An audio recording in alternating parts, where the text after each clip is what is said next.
Starwood every time. You have to do a very 80s episode one time. I was thinking about playing a game of paintball dressed as one of those like 1980s all neon ski suits, like the track suits. Nice. I'd be down for that. Like a Titan Bright paintball game. Yeah.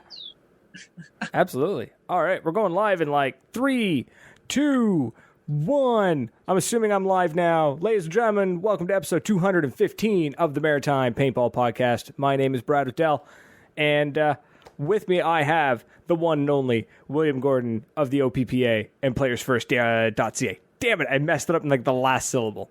No, it was good. You did great, Brad. The show's off to a fantastic start.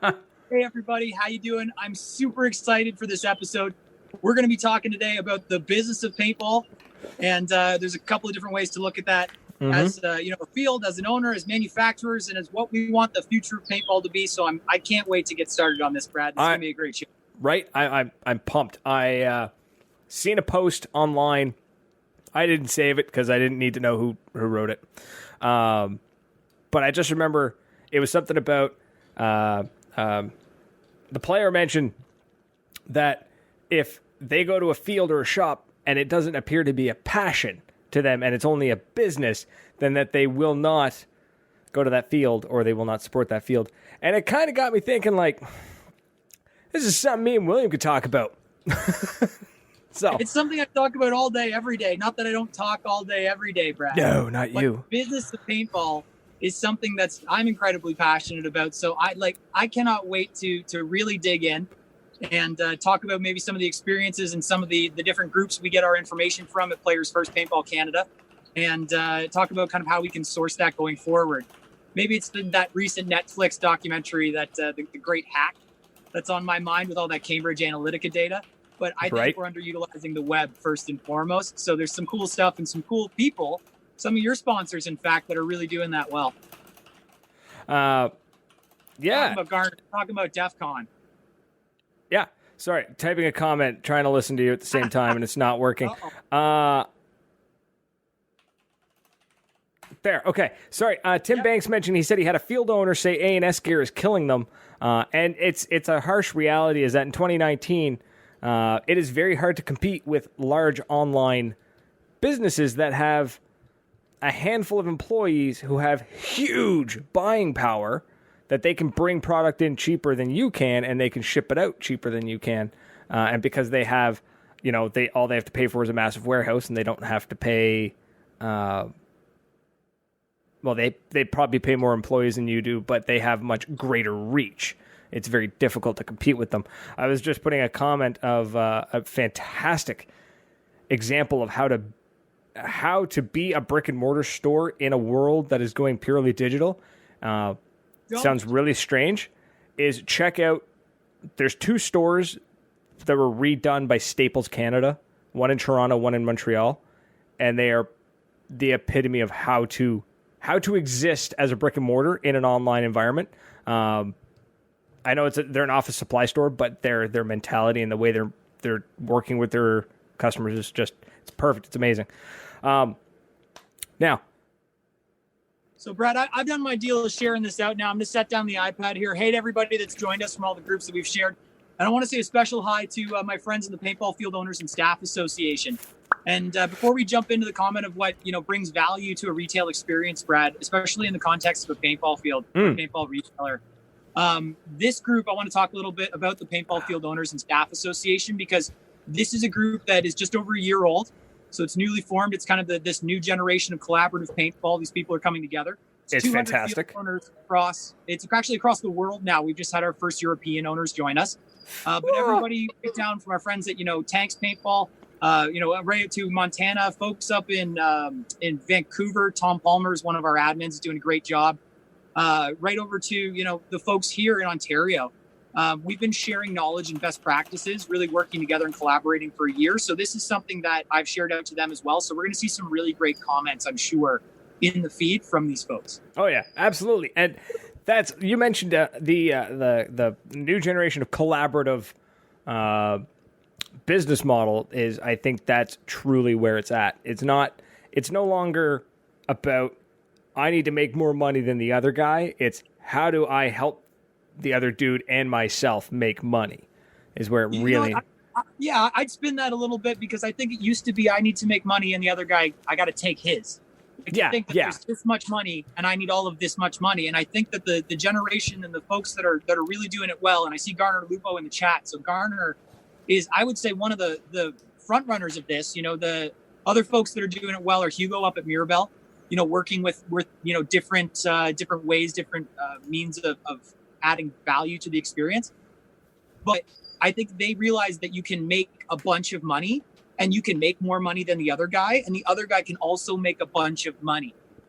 And that's the coolest thing. In the meantime, there's that girl, Donna, who's just rocking it. That woman is making more money than anybody, I'm sure, over at the Sega Paintball. But that's the thing, is that everybody can win in the environment that we have today. And I think digital, social media, online marketing can really enhance an in-store experience and bring value. And it's to the, what I'm going to call the value chain of paintball.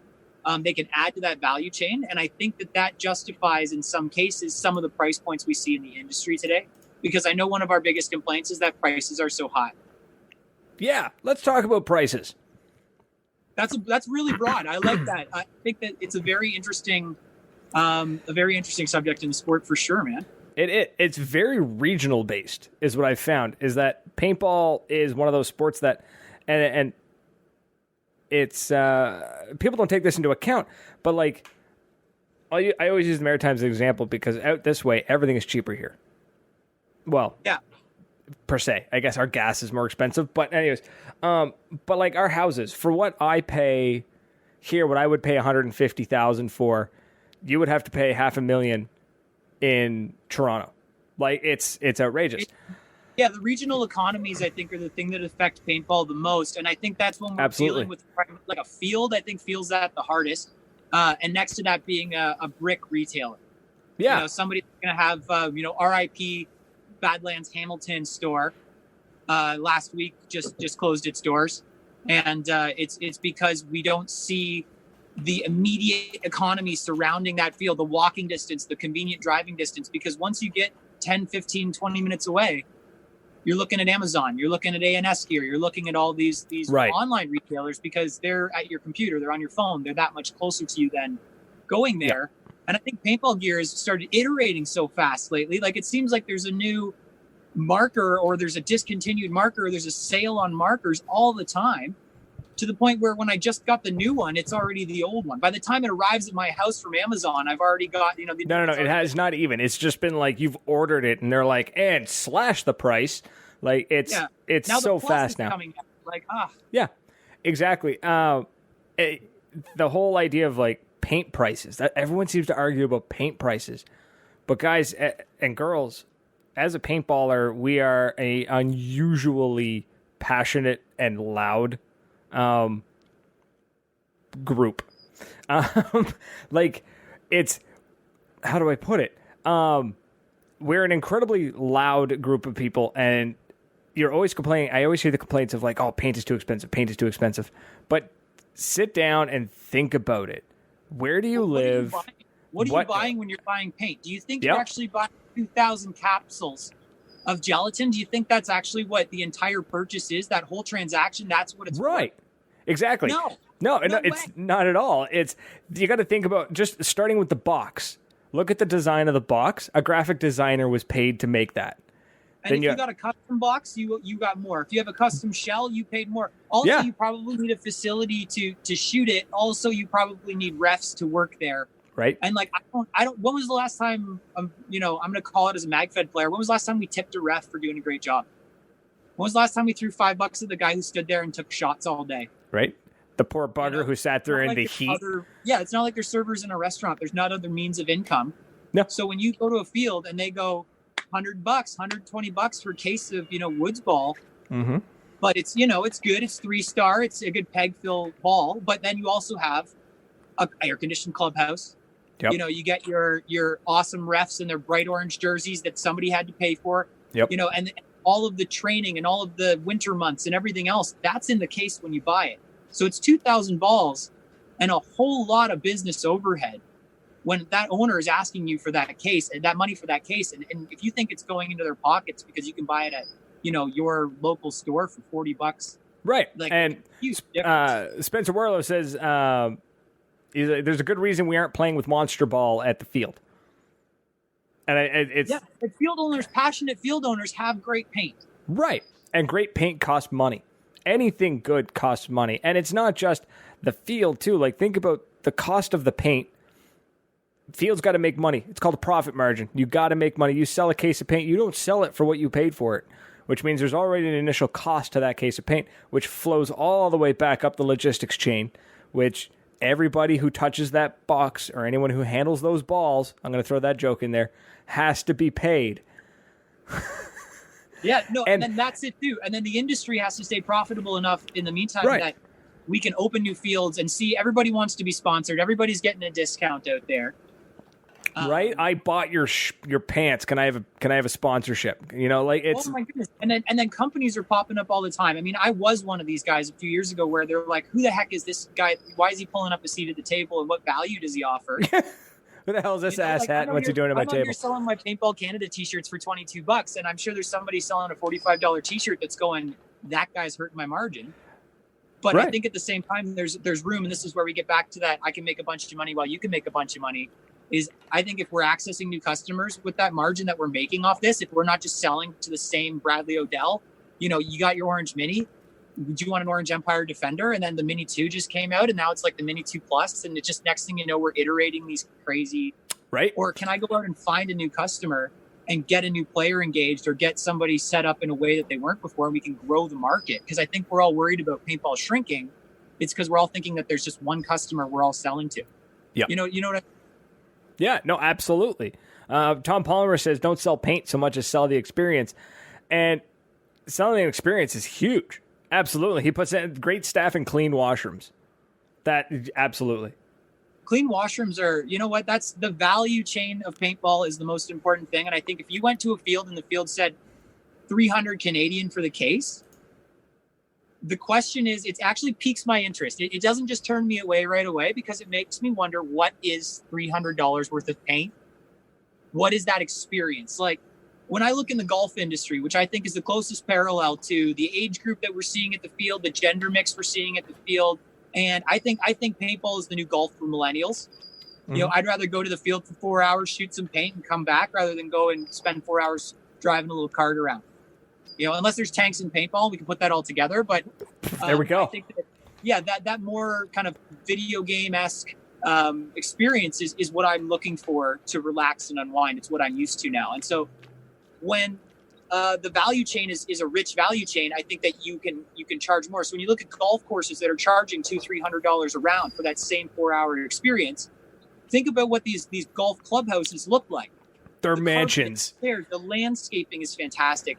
Nobody ever thought the washrooms are junk. Let's get real. Right. So how can we get our sport to a level like that where the value is worth it? Not to say every field should be charging $300, but why aren't there some out there that are just that, you know, amazing experience? Where's the 1% paintball field? I think it's like, you know what I mean? St. Andrews of paintball. Where is it located, and when do I go visit it? You know, that make my homage to the field. Right. You know, Skyline Nation. If Reed's on here, Skyline Nation is one of those fields that, like, I want to visit one day. You know. I would love to. Like, that's it. And Tom Palmer again says, you know, he's got the words. Mom needs to be more impressed than the kids. You know what? I think it's true. Kids are just pumped to play paintball, but the parents, the mom, the dad, grandparents, whoever's dropping them off, when they drop them off, and if their immediate thought is, I don't know, then you've lost them. That kid's probably not coming back. And now draw the parallel again back to golf here, where you see moms and dads are just dropping the kids off for junior golf camp, giving them, you know, $20 for lunch, knowing that there's a restaurant at the facility, and they hang out on the putting green. They play their rounds and stuff. They do their junior golf camp. Yep. But they think it's a safe place because it's a sport of etiquette. It's a sport of respect. And I think that we're seeing a shift from the paintballers, especially in Canada, especially in Ontario, toward this movement toward becoming a sport of etiquette.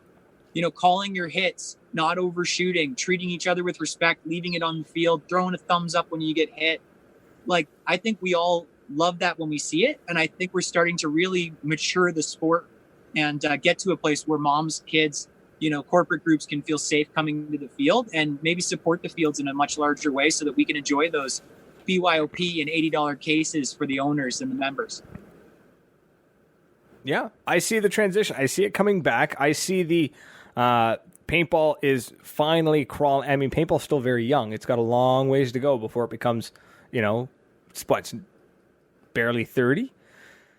It's still in its partying years, but it's starting to come out of and become less of this like pallets nailed to a tree, which is great. Don't get me wrong.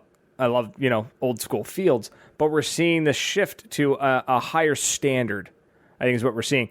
Are we seeing it across the board though? Yeah. I think there's a huge spectrum of fields right now, and seeing it from the players first side, from the consulting business side, when I call up a field and I go, I've done a SEO crawl of your website. I've done an analysis of your marketing, third party, how you're showing up in Yelp and all these other review sites. I've looked at your social media and, these are the things that you're talking to, the right customers with, and these are the things that are scaring them away. And I put it all in front of them and I go, here's how you really win. Some of them go, what is internet? Right. They don't have debit at the field. They don't have internet connectivity. They don't have Wi-Fi. It is pallets on trees. And then other fields, have Wi-Fi all over the field. They're AAA experiences. So there's some owners really get it, and some just don't even want to. They're thinking back to the days of traditional paintball. Yeah, you've got the people who they're supplying the experience that they themselves received 20 years ago, 10 years ago even. And or you ever put up a post with a mask, like somebody shooting without a mask on, and somebody says, "Hey man, put a mask on," and they go, "Well, in my day, we never used right." masks. Yeah. That's valid. Right. Somebody had mentioned there was a post a while back about the idea of goggles with the mesh, and somebody was just like, we just shot with splash goggles back in the day. It's like, yes, you also squint and keep your mouth closed. Right. It's like, we played with just goggles back in the day. It's like, yes, and you also thought smoking was good for you back in the day. Now, moving on into the future, like maybe we should get something a little more, protective. Mind you, I'm still up. Really awesome solutions out there that are coming as I've seen helmets that are incorporated in. I've seen some fast technology. There's some cool shit out there. Let's keep innovating, I think, is the answer to that. Yeah. Because the more value we add with innovation, the better the sport gets. Absolutely. I've seen, what was it? I forget the name of the company, but they were working on, it's basically like a mesh. I think it's made for airsoft, but it could probably translate to paintball pretty quickly and easily, was that it is the mesh with the goggles, and it's like a fast helmet. Like it's all one big unit. I might have sent you that because I talked to them about being the only Canadian distributor for them. That might have been it. It's called the Warg helmet, WARG. Yeah. It's just working on ASTM certification right now. Right. And something like that is great. I will never wear mesh because I hate the taste of paint.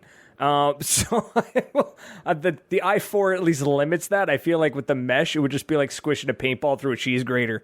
Like it's just gonna go everywhere, and then in the beard, you'll never get it out. Exactly. Then it absorbs into this. Like a lot of you, you're just like, oh, just wipe your mouth. I can't. Once it's in, it's in. It's there. It is there. Next day. Interesting comments here, man. I can't scroll back on these, but it looks they're coming in fast, man. Wolf Critchlow, Wolf, of course, saying more moms, please. Hey, Wolf. Of course, he's looking for more moms. Tom Palmer, the whole perception of paintball is changing, and it's people like you two at the forefront. Oh. That hit me right in the feels. Tom's one of the admins of the Paintball Field Owners and Staff Association. He's also the owner of Vancouver Island Paintball. So he's shaking it up by really spinning up some new leagues. He's building this field like crazy and doing an awesome job out there. So, hey, Tom Palmer, how you doing, bud? Terry McIntosh says, Dan Fez McIntosh, check this out. Yeah, Dan, check this shit out. Get in here, Dan. Jesus, Dan, you're late. Justin, one of our sponsors. Tom Palmer, again, 90% of our energy needs to go to grassroots development, and that's starting. Andy Fortune, been finding fields catering not to the players that come regularly, but corporate parties and stuff, propagating the myth that paintball is that once-a-year sport. Why not both?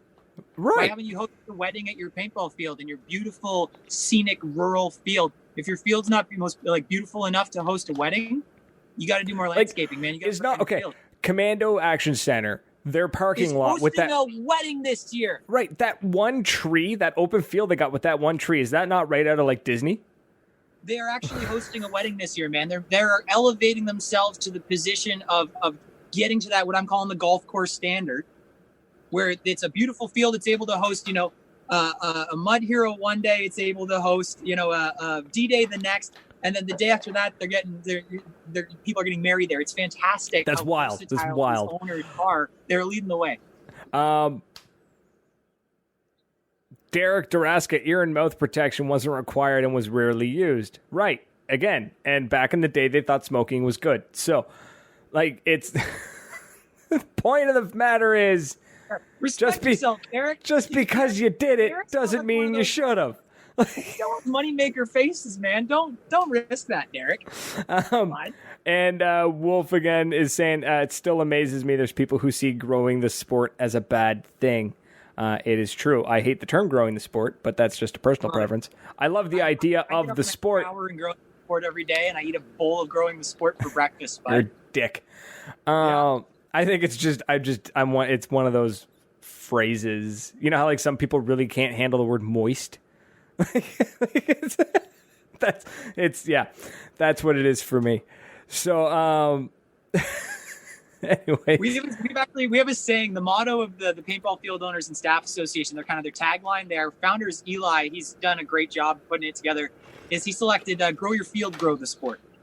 And I think that's a great challenge that he's put out to owners to really take an ownership of growing the sport themselves at that grassroots level that Tom was talking about. Improving your field improves the sport directly, and correlating that and calling it out, I think is really, really smart. So it's up in the banner of the Paintball Field Owners Association, and it's brilliant. Love it. George, I can never pronounce George's last name. Belagris? Yeah. The Unanistan himself? Yeah, the Unanistan himself. It says, I love it when fields spend money marketing, money on useless bells and whistles, i.e. smoke grenades, and less money on refs, and the end result is a subpar, overhyped game. Yeah. Yeah.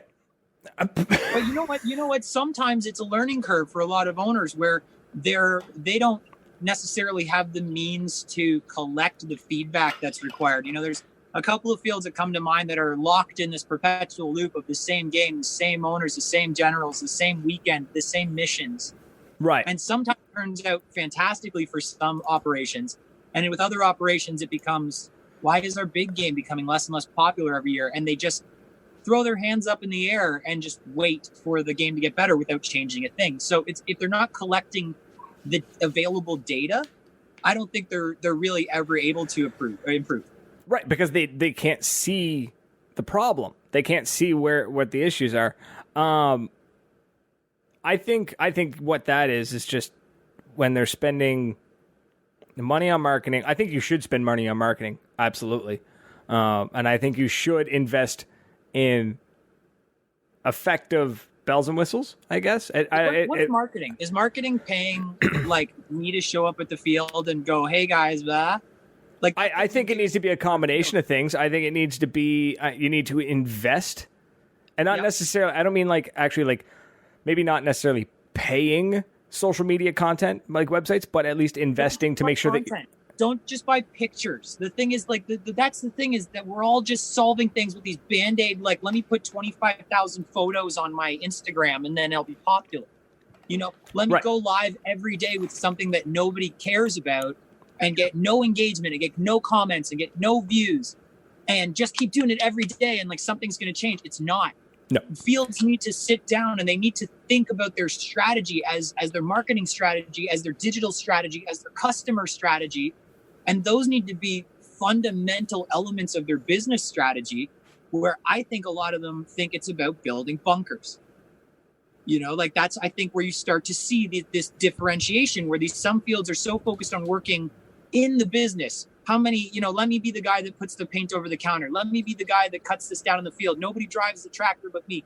And then on the other side, you see these owners that are working on the business, that are grinding margins, that are finding that, the little niche in their distributors and finding their own distributors for things, the ones that are building their business and thinking about new ways to grow. And so that the on versus in mentality, I think, is a huge differentiator. But some owners, some fields, some brands just don't get it.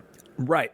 And so, like I was saying, money needs to be invested across the business. You need to invest in marketing. At the very least, you need to invest in the information that'll allow you to market properly.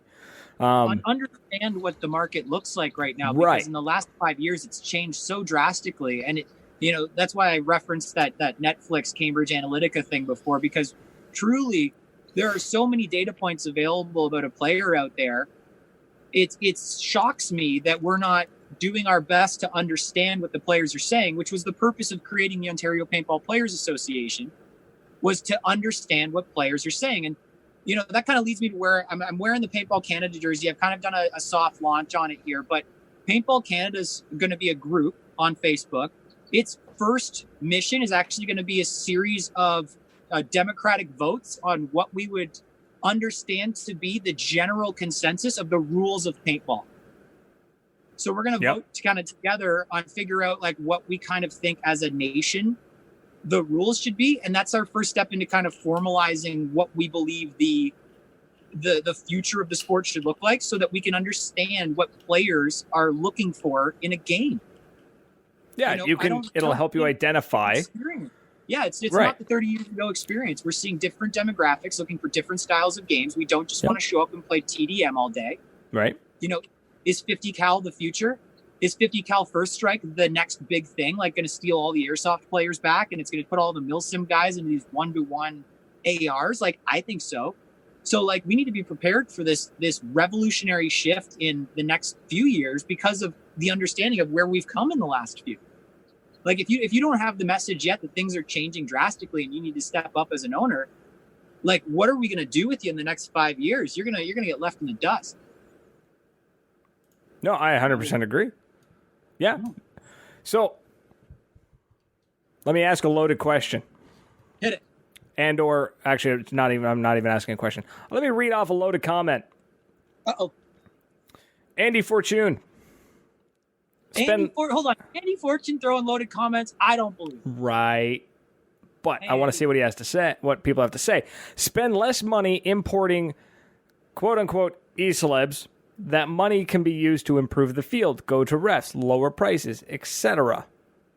So I don't think e-celebs make as much money as you think, Andy. We basically eat paintballs. But the other side of it is, what value is this e-celeb bringing? Are they bringing this experience that they've learned from other fields? Are they bringing a content strategy? Are they bringing more than just showing up and shooting paint and leaving? Like, I think that in every aspect of the sport, including this, the e-celeb influencer, whatever you want to call it, celebrity, if you're Reaper, just celebrity. If they're bringing the value, pay them the money.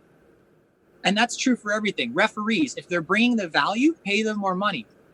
And I think with players, you got to say that to you guys as well. And I think that as a player, that if a field is bringing the value, it's got to be worth a couple more bucks. Like, example, PRZ, phenomenal field, mental asylum, 3-story buildings, indoor, outdoor, amazing play.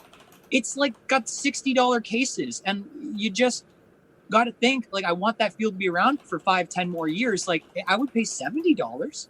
I'd pay $75 for that same case, and that extra couple of bucks could make all the world of difference. And so I think that if it's bringing the value, if it be no matter where you are in the sport, then go ahead and pay it. And the market will speak back whether or not they find it's worth it. And if you listen to the market, you're going to have a great business. If you put what I call players first, there's a reason I named my company that. I'm so passionate about fields putting players first that I think if they don't do it, they're going to die. That's how it works. Sorry, just reading comments here. Andy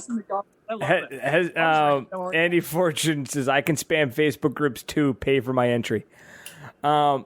Do it. We need more people telling other people to go out and play. You don't have to be an influencer that takes another influencer's money. We can have a bazillion influencers. And if we're all bringing a bunch of people to the field, if everybody has a 2,000 member group, then bring them all out. Then you're worth the money. Andy, right. It's all about that reach, right? If you can reach those folks, you can reach those people. Yeah. Right? If you've got players commenting regularly that, can't wait to see you at such and such event, right? Then you're doing something. I believe it's definitely a hot button topic for a lot of people. Good. Let's talk about it. That's the best part of it, is that we can use social to have a dialogue about it. We can Come have a to a consensus, socialized, we can have a civilized conversation about it that will eventually de-evolve into screaming and memes. I like the memes. I like some of the memes. Some of the memes are pretty good. Not gonna lie, I occasionally check out a couple of the paintball meme Facebook pages. It's like a guilty pleasure. And I check, look at those comments fly through. I check them out, and every once in a while there's a couple that I'm just like, yeah. It's like watching a roast. You know what I mean? Like, it's the satire, we have to enjoy it. I mean, right. Last week had Jurassic Park theme, and dinosaurs would come up to you, and you basically had to get out of your bunker and run from them, and there were players in those dinosaurs inflatable suits. And if they touched you, you were out. So, like, you'd be shooting and a Tyrannosaurus would be coming behind you, and now you got to run from the T-Rex at the same time, and it's forcing you up the field. If you don't have a little bit of satire, if you're not yelling like something has survived as you're ripping through, like, you're not doing it right. You got to have fun out there. You've got it. Yeah, you got to be able to. Hey, look at that! I think I'm losing connection to Facebook. Like you said, you got to have that fun, and you got to be able to. Comments are glitching. I know they're glitching. I don't know what the hell's wrong with them. They keep refreshing. Let's keep it going. Let's blow this thing up. It keeps looking like I'm like a big Twitch viewer where like the comments are just flying by too quick to read. Just like, yeah, I feel good. Where are we at now? We're at the 31-minute mark. I want to talk about something that I got my hands on. What do you got? Something very cool, actually. I was really impressed with it. So, are we wrapping the business of paintball? Are we putting a cap on it? No. We're going to get back to it in like 15 minutes. All right. No. Don't do that to me, man. It's just if I don't talk about it now, I might forget to talk about it later, and I am contractually obligated to talk about this. I'm not actually contractually obligated. It's just I'd be a dick if I didn't. So... There's no legal defense for being a dick. Anyways, yeah, I got to check out this beast. Ooh. Right? How fucking cool is this? Hold on, let me get built-out pistols are the coolest thing. I think it's the MagFed trend of 219, and I'm cool with it. It's too big. Hold on, I can't get into frame. There we go. It's fucking neat. Is it nice and light though? It's heavier than a regular Tipex, if that's what you mean. Yeah, one would think it's slightly heavier than the standard Tipex. I would say it is 3/4 of the weight of a T15. That's not so bad. Maybe like 3/5. Or like closer to like 3/5. It's very light. It feels really good in the hands, and it's already tricked out. So Tier 1 Armament tricked this thing up before they sent it to me. I'm sure it looked great going through the X-ray machine at the post office. So, right? So this... Wait, they have one of those? I don't know. I'm assuming they do. So this is the CMP 18 body kit. Just this portion right here. And the... what's the word? The stock. Thank you. Yeah, so it's the CM18 from MCS. This thing... It just sort of slides over the Tipex and then bolts 1, 2, 3, done, and you're golden. And it adds like a full length rail, and it feels good, and it gives you so much customizability with it. So there's a nice little riser on it, a green dot sight. I'd say a red dot, but it's actually green. And then they of course tricked it out with the MK23 suppressor on top of a Recon straight rifled barrel, the grip, a riser and sight, and then the mag kit for the Tipex. So, of course, they sent me. That is gorgeous. It is. It's fantastic. So, if you wanted to do this, you can do it yourself. You don't need anything fancy. There's no modding required. There's no skill required. If you could turn an Allen key, you can put this on. If you go to Tier 1 Armament, it's a website, you can grab all of this. So, like I said, the MK23 suppressor is $85.99 Canadian. The Recon straight bore barrel, $35.99. And it's like... Let me see if this takes forever to thread off. Give me a second here. So, it is a full-length barrel. This isn't one of these like stubby little barrels. So you got the rain cover back threaded on there. Right? Fantastic. So yeah, the grip $35.99. This is a beefy grip too. Holy shit. Like this thing here must weigh as much as a Tipex by itself. Like it is gnarly. It's on there. It's not coming off. The riser and sight together are $75.99. And this is one of those risers. I don't know if you can see it on the camera, but it allows for a 45-degree either side. Right? So if you want to be that guy who wants to like turn his marker sideways on an angle because of maybe, I don't know, you're wearing a mask. Yeah, you could do that. And then the mag kit. You're wearing a mask and it has a lower. Absolutely. Unless you're like hardcore from the 80s and you're, just wearing splash goggles because you're that guy. Yeah, unless you're young Greg Hastings. But yeah, Tier 1 Armament sent this down to me to test out, play around with, and I am pumped to shoot some video with this thing because it just feels so good. Also, I'm going to get videos of the missus handling it because there's nothing better than a good-looking woman handling a good-looking gun. Am I right? Instagram's going to blow up. That's it.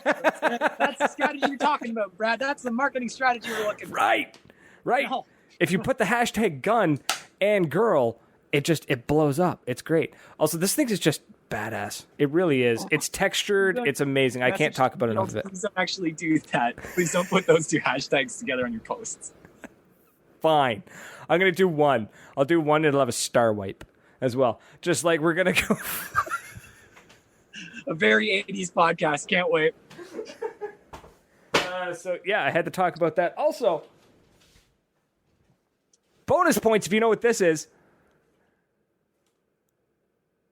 No, you don't. It's the suppressor barrel blocker made by Armadillo like 4 years ago. I know that. I'm wearing my Armadillo. Right? So it was designed when it goes on the marker that it looks like the soft cover that the sharpshooters would put on their suppressors. Gorgeous. Kind of neat. Yeah. So that was fun. So I had to talk about that just because I've been staring at it for the past half hour. And oh my God, the comments. So, tell you what, if you're reading up on the comments, let me jump back into this value of paintball thing because I actually have a couple of interesting things I've been trying to talk about with some folks for the last couple of weeks, and I want to make sure that our viewers here know. So you catch up there, and I'll meet you at the end of this one, Brad. Yep. Hey, guys, so it looks like this, talking about value, talking about field owners adding value to the sport, talking about bringing value to players. There's three fields, three owners that are really doing it well. The first one I'm going to talk about, just kind of do it chronologically here, is going to happen this weekend. If you're in the GTA, the Greater Toronto Area, there's a bus going from Paintball City all the way up to Black Ops Paintball, and it's run by Deep Patel, King Deep himself. And he has, these 4 great fields now, and he's giving you a great chance to go all the way from Toronto to Quebec, go up and play what I think is a AAA field. It's absolutely incredible. Black Ops Paintball, formerly Bigfoot. Just great. It's $200, and if you contact Tim this week, there's a few seats left on the bus. Tim Cordick's going to be riding the bus up there. OPPA rides the bus, so that's awesome.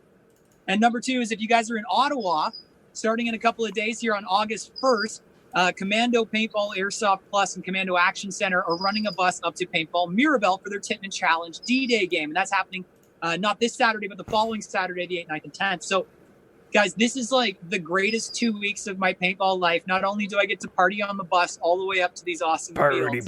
Party bus. Yeah, like you roll in, like when Commando rolls into Mirabel, let's talk about it for a second. I think it's only $120 to get on this bus. You get paint. Both of these buses, you get paint. Both of these buses, you're getting food. And going from GTA to Black Ops is $200. Going from Commando up to Mirabel is $120. It's really economical when you factor in gas and all that other fun stuff. But it's just nuts what these field owners are doing and where they're going with the sport, where they're bringing us, man. But when Commando shows up at Mirabel, they wait for everybody. They get a parade of cars. The very front vehicle is the Dave Jeep, of course, like the Commando Jeep. They roll in, smoke grenades, all sorts of stuff going off. It is rolling in with like an army into a game. It's an amazing feeling. Getting off the bus and just whoop, whoop, whoop, like basically doing the haka is just like such an incredible thing. And you got Commando Dave in his finest form, which is when he's out dealing death. So he is just the best. Kicking ass and taking names in shorts and flip-flops. Who's the first guy over the hill? It's Commando Dave, and he's older than you. So go. And like playing with him is awesome. So these experiences are a whole nother level, and they're coming at a great price. So I think that these field owners are really doing a great job. And more fields should try. If you're in a position to do that. Work with another field. If you're going to put in the work, fields, do it. Like, I'm going to make some time to go down and see DEF CON and Flag Raiders this year for sure. I'll be out with Sega as well. But I know these owners. I know these people are going to be running buses to each other. I think we're only going to see this grow in a bigger way in 2020. Yeah.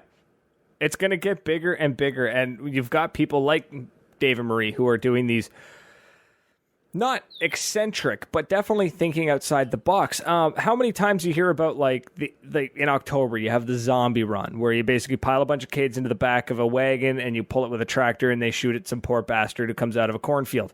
What does Dave do? He goes right now. PFOSA is, what are you doing for your zombie walks this year? Yeah, right. And so, of course, somebody like Dave looks at that, goes, "That's cool. I've got a bus."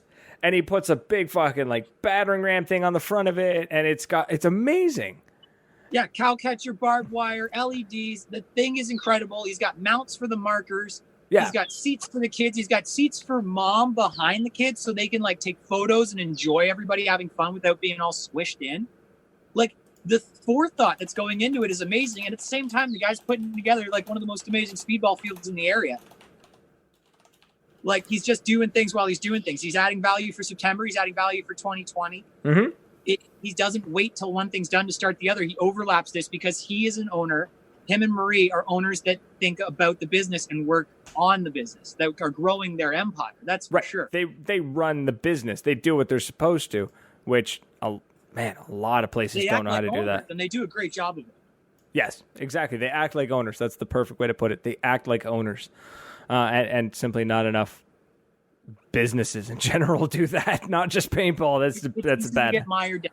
Like, I could sit there all day peeling stickers, or I could say stickers are temporarily out of stock because I have things that I need to do instead of pick stickers off of a 2-foot vinyl cutter, 18-foot roll. Yep. It's that's how it works. Sometimes you have to make choices to value your time and see where you can do the most good.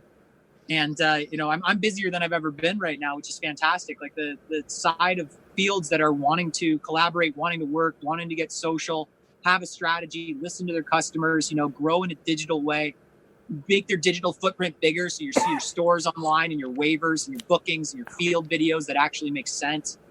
Like there's more and more piling into that category now. And Good. I just hope we're getting to a critical rate. Like, I hope we're going to get to enough owners moving to that side of the fence before we see a decline in the sport. Because I think we're really starting to capture some momentum here as we're growing it.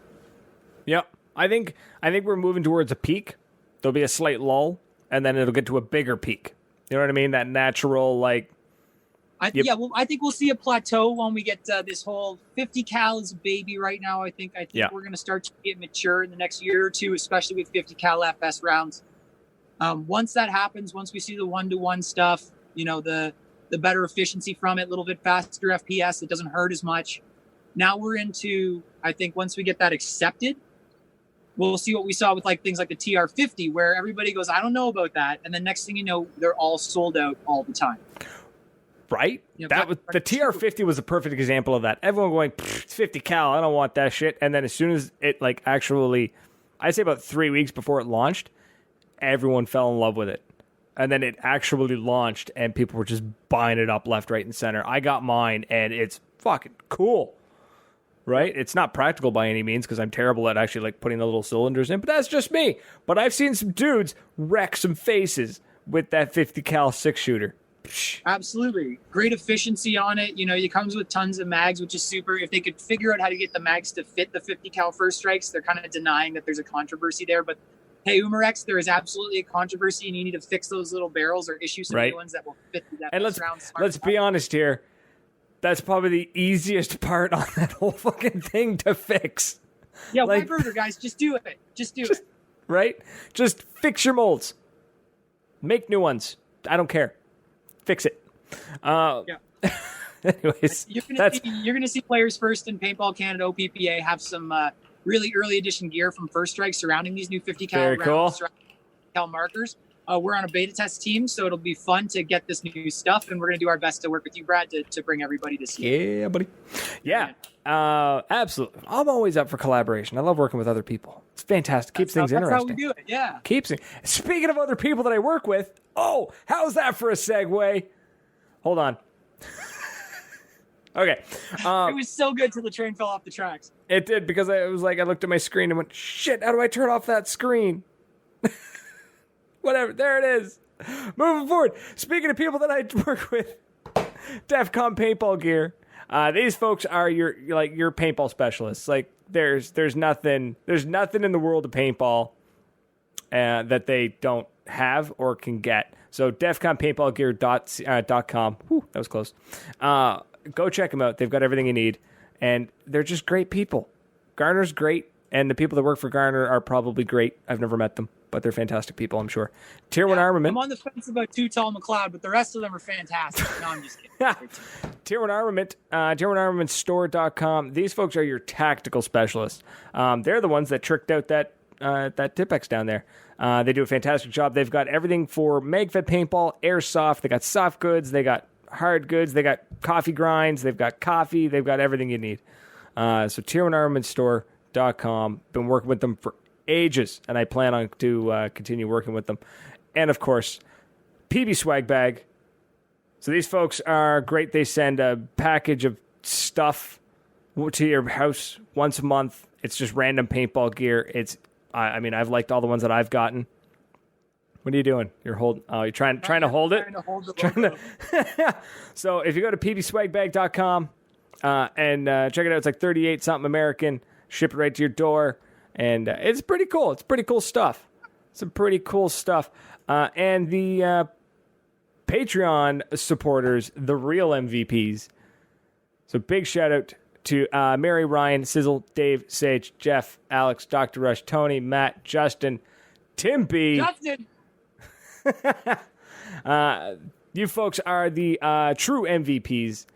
Financially supporting the podcast is huge. It's keeping that light on. It's keeping that light on, which is actually a little too bright. So if you guys could tail it back just a tad, it'd be great. You got Tim there nice and big. Okay, I was going to say, if you don't have Tim B set up.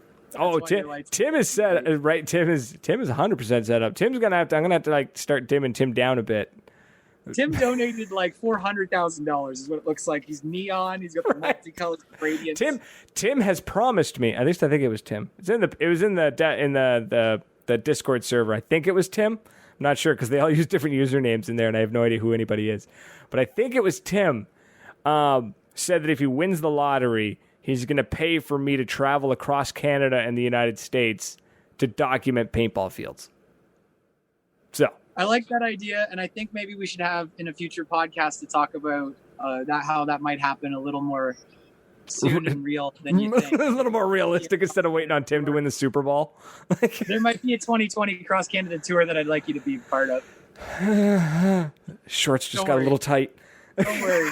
I have a few manufacturers to speak with first, but if we can get something together and a nice little bus, I think we can have a lot of fun. Bro, I've already got it figured out.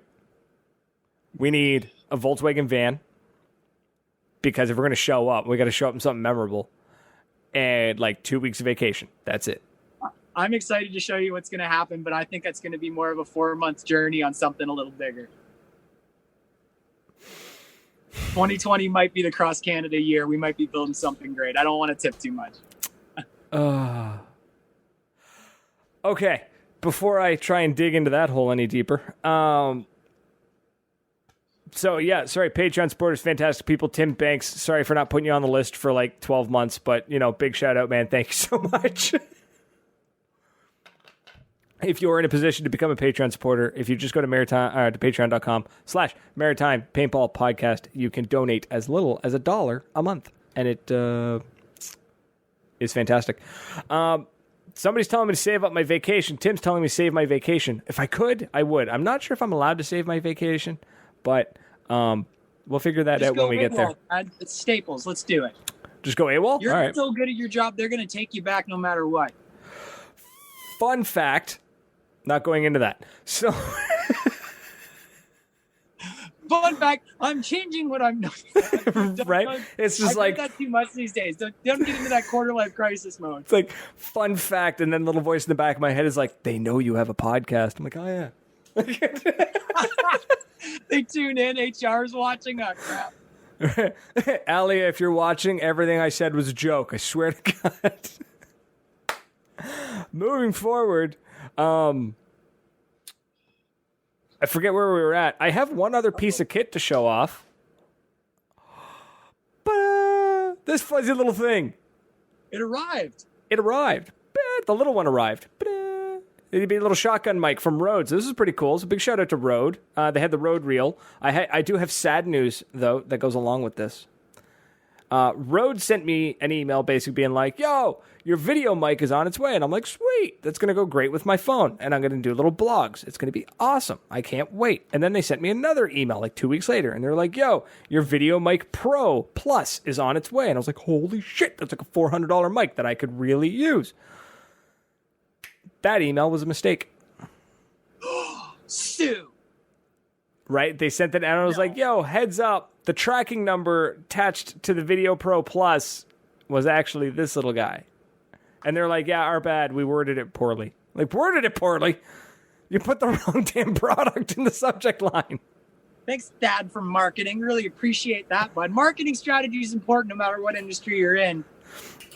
So, yeah, that was kind of a kick in the teeth. But Tim's telling me to take maternity leave. Okay. I prefer this comment below. HR won't put the time into watching. That's Mike. He used to work with me in my store. Yeah, HR won't put the time. He specifically is aware of exactly the scenario we're dealing with, and if he's cool with it, I'm cool with it. Let's get it done. Okay, done. Perfect. If Mike approves, everyone approves. Now we've got like 9-ish minutes left. Wait, somebody said something. Wait, you have a Discord set up? Anyone mind throwing an invite at me? I don't know who said it because it cut their name off. It literally just has their comment. We'll drop it in the comments a little bit later. We'll drop it in the comments. Except I think it might have been the YouTube guys. I'm not sure. Anyways, where were we? We were talking about something. Business to paintball. Things are going great. Buses are all flying around the province right now. Players First has some new gear at playersfirst.ca. These Paintball Canada shirts. Head on over there and buy some of those, please. Because, again, we basically eat paintballs, so it'd be awesome to... It's true, and they're terrible. They taste fucking give me some horrible. gas to get to the field, guys. That's all I need. But no, things are growing in the sport. Players are working together. Field owners are working together. Industry members are working together. The next big phase of democracy, figuring out what the rules are and listening to the players is going to happen in the next little bit. 50 cal first strikes are coming out. Everything's on the grow. Everything's looking good. The future of the sport's bright. It's very bright. Yeah, the future of the sport is very bright. And if it's not booming for you, it's probably because you're doing something wrong. Absolutely. Ardav, shoot me a message on Facebook, and I will get you that link, sir. Just shoot me a message to the podcast page. We'll set you up with that link for you. The future of paintball is truly bright. It really is. I sound like a preacher when I said that. It's truly bright. Paintball evangelist. It's a real thing. Can I have 2 private jets and convince a bunch of dumb people to donate money to me? You already have the beard. It's true. I just need the big hat now. That's it. We'll get it going. We'll mod a fast helmet up for you. I'm actually going to do that now. No, next time we see each other, Brad. All right. Okay. Awesome. Now, you mentioned T-shirts. Paintball Canada T-shirts. Paintball Canada. We got a couple of different logos. We got the black one here. We got a blue. We got our red and black. We have just the Paintball Canada logo. And, of course, we have the OPPA playersfirst.ca logos. That's T-shirts, hoodies. That's those baseball ringers with the different color sleeves. Men's sizes, women's sizes. If you guys need XL, like 3XL or greater, shoot me a message. We can set that up for you. You want dog collars? I got them. We can get that going. So basically the products are on the site. They're all live and ready to go. And I'm going to be launching more over the next couple of weeks, but I'm going to be working with some bigger than paintball teams, some fields that maybe don't have a ton of gear out yet to try to get a very large selection of Canadian and Ontario paintball gear available to the player at a reasonable price. Things that we want to wear, things that represent us, that represent our values, that represent this new way that we're thinking about paintball and thinking about collaborating. And like if you have an idea, if you have feedback on it, like I want to hear it. But this is the stuff that I think I need to do as a business to give more value to players, to make the experience a little bit better for them and for me. And I hope this is a great step to kind of growing and adding value to the sport. I think it is. I think it's great that the fields are taking notice and they're actually participating in it. With the fucking dog collars. Jeez, you threw me for a loop when you threw that one in there. If you got an OPPA dog collar, I'll figure one out. Don't worry. Do it. We'll make it happen. Right? Speaking of cool shit, the Maritime Paintball Podcast Tech Mat. This bad boy is 70 centimeters long, 30 centimeters tall. I don't know how many millimeters thick, but anyways, it's a roll-up tech mat that is being produced. That bad boy is going into production, I think, the second week of August. That's coming up pretty quick. It is. So if you want to get your pre-order in, I've dropped the link in the comments. You just go to Etsy.com. You can search Maritime Paintball Podcast. We pop up. It's there. It is $25 plus $15 shipping. And that's it. And it goes into production about the middle of August. Hopefully we'll have it out to everybody by the end of August or maybe first, second week of September. It takes time to get things made. But it's finally happening. Said he bought one of those and he was very excited to receive it. They're looking great. Yeah, I'm so pumped to get these things made and get them out to the world. And it's going to be great. I at this point though, I don't actually know if we'll have any for me. So that's how it goes. Last run of OPPA patches, I realized after I had given the last one off my hat to Callista that I had sold all my patches and didn't have one left for me. Right, it happens. Right. I ended up getting given back a patch. I had the first patch I ever made. I didn't have one anymore. I was like, I don't know what I'm going to do. I don't have my patch. And somebody at a field was just like, you need a patch. It's your patch. And they gave it back to me. I was like, oh, that's cool. That's awesome. So I dropped the link in the comments there if anyone wants to take a look at those. And like I said, you should have it in your hands in a month, maybe a month and a week kind of thing. I'm pretty pumped. Right in time for fall ball, which is some of the best paintball of the year. It truly is when you're not sweating to fucking death. You got your mark figured out. You got your paint figured out. It's not too hot. It's not too cold. Maybe starting to change. It's a little bit cooler. Days are still nice and long. Yes. Right. Sun's going down at 8:30, 9 o'clock instead of 11 p.m. kind of nonsense. A little longer. Yep. So, I can't wait. I'm pumped. Hopefully, I'll be able to make it out to the field next week. I'm trying to go to a big game at Hypersports in Nova Scotia. That'll be a good time, August 5th. It's their season opener. They open really, really late. Season opener? For them, yeah. I guess what it was is my understanding is they opened, but they've been doing a lot of renovations to the field, so they haven't really done a big, come check out the field. They've been open the field. Now this is the hard one. Yeah, now this is everybody from Canada needs to come check out this field. And I was like, man, I am pumped to go check out this field. So I'm really excited. I'm hoping to make it happen. So, but that's awesome. I'll be up at Black Ops next weekend playing, and I'm going to go live with as much stuff as I can. I'm bringing up a team of video, players that you want to see play. Cody Karras. I'm bringing up Will McDonald, Dr. Payne. I'm bringing up Zach Joseph and Tim Cordix coming up. Josh Stanley's going to be there as well, and I'm going to be videotaping as much as I can, going live as much as I can from the field, trying to expose the beauty of Quebec ball, starting at Black Ops, and then the following week I'll be at Mirabel for D-Day, going live from the field. And the Mirabel videos, they'll blow you away. So I can't wait to just showcase this brilliant facet of our game that people don't take the time to look at up in Quebec. Yeah, Quebec is kind of everyone sort of glosses over it, but it's got some amazing fields in it. It's gorgeous up there. Again, it's a place you go to golf. It's a place you go to ski. It's a place you go to bungee jump. It's a place you go to just do some crazy, wild things. And some of the best paintball fields in the entire country are there. The most high-quality experiences with a bar that has a full alcohol license, with a restaurant that'll serve you all sorts of stuff, indoor showers, these great, amazing pro shops like Impact Pro Shop up at Mirabel. there are so many incredible facilities that we just know nothing about because we don't take the time to look. So I'm going to try to produce some more content there and help expose those to you guys into the world. And I think it's going to be an amazing couple of weeks. That's for sure. I'm excited for you. I'm jealous. Yeah, man. Well, I hope to share the experience with you, but I hope that provokes you to come out and try these places. I know that the Canadian MagFed competition, it's doing some great things, and I think Quebec's right in the middle between the Maritimes and Ontario, so it could be our battle. Yeah, we'll. That's probably going to be a topic for next week. Actually, we're going to talk about a little more in depth into the MagFed competition, how that runs, and I'm hoping to enlighten and encourage others to try and do it. Because absolutely, it's awesome. There's a player.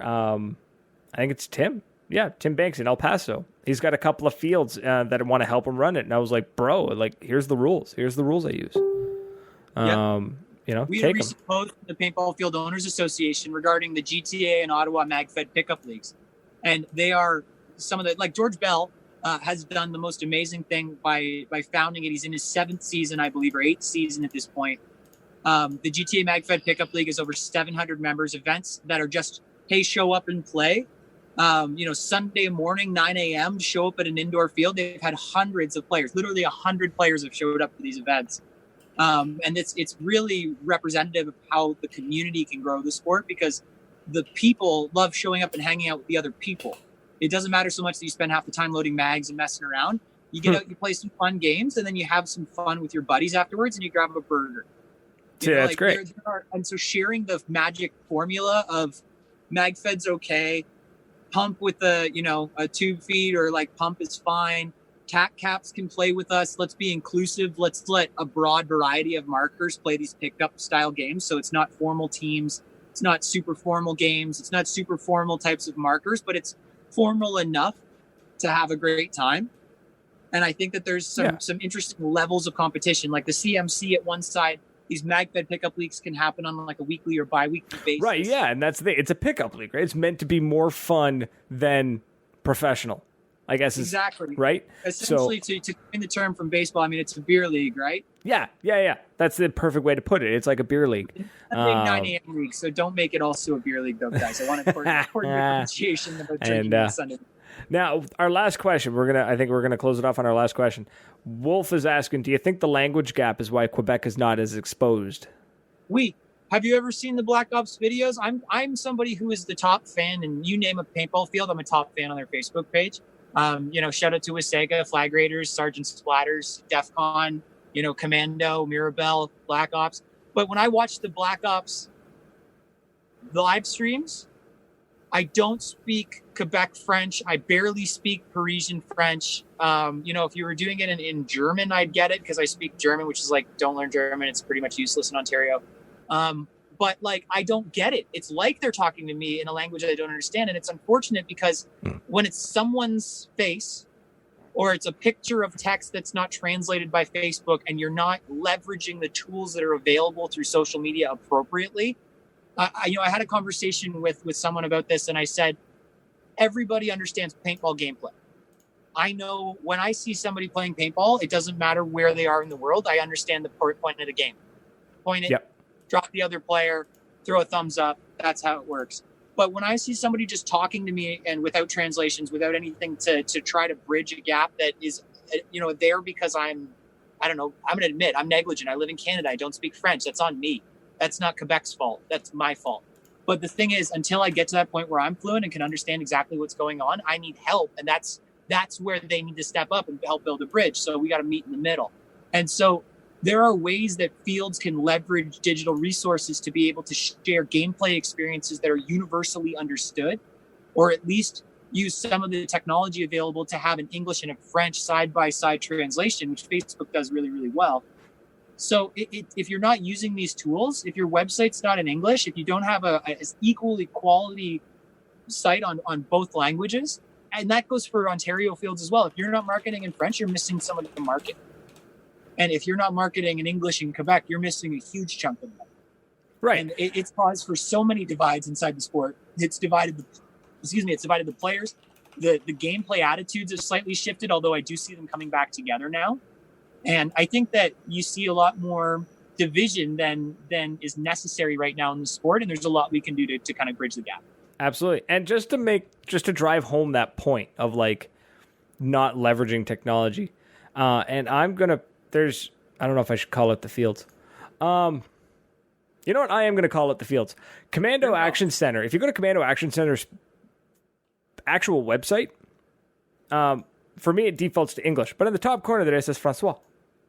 So you click on that, and the whole fucking thing, including the animations, change to French, which I am assuming is grammatically correct because I don't speak a word of the language. But yeah, they work with an amazing translator who's a native French speaker. Also, really like a writer, does a great job being an author himself. So the quality content isn't just a Google Translate, you know? Right. So it's there. Everything switches to French. It's great. Now I'm looking at Black Ops Paintball, which, looking at the photos, is telling me that it's probably a really badass paintball field.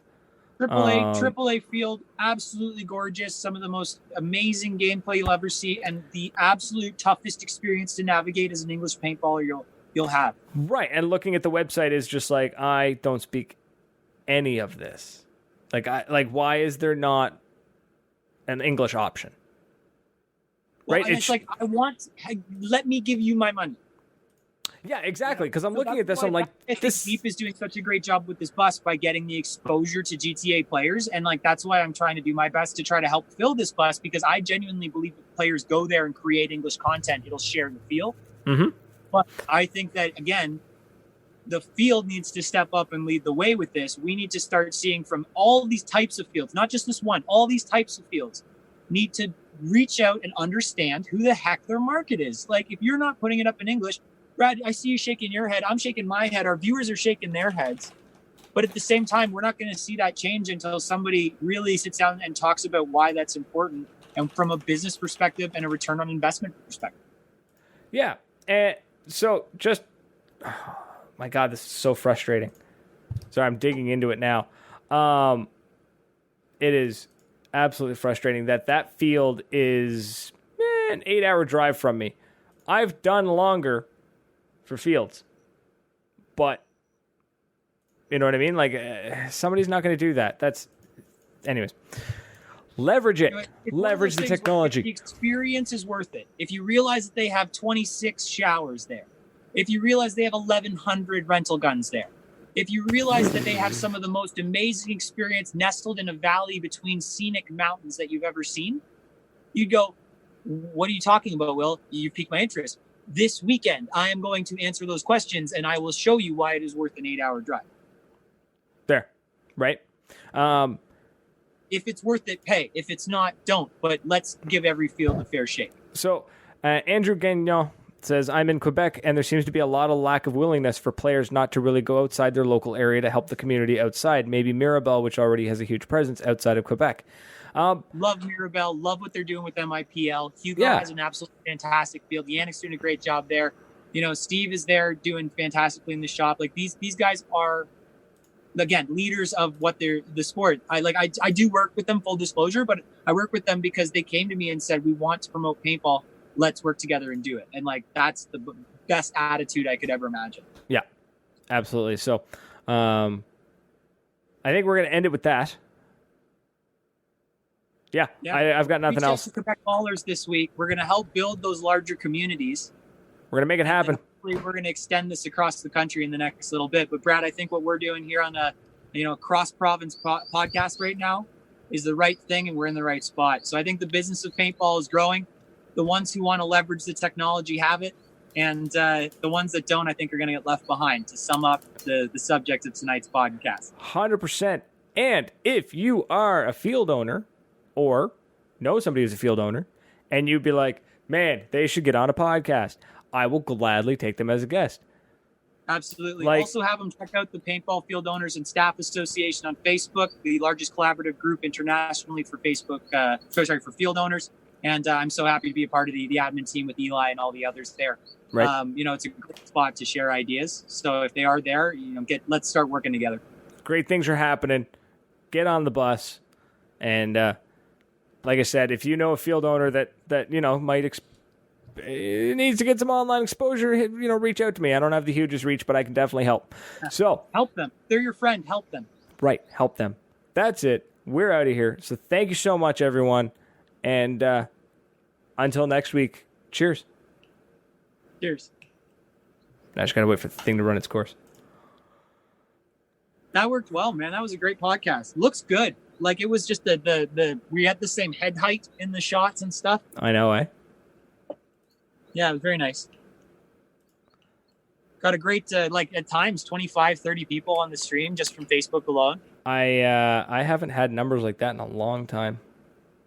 The business of paintball. I shared it out with just like the business of paintball is like and then yours was nestled in. And I think the business of paintball is definitely a topic people love to like get in on.